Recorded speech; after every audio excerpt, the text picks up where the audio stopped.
My holiday. My worst holiday ever happened on the last semester break. I stayed at home for the entire 2 weeks. I had the same schedule every day as well. The first thing that I did after I go up was praying. After that, I have a breakfast and I feed and play with my cat.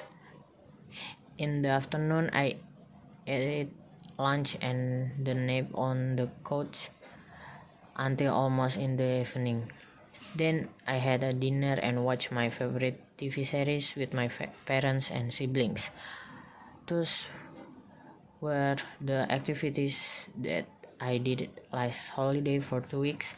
Nothing special happened during my holiday. I believe it was the worst semester break I had ever experienced.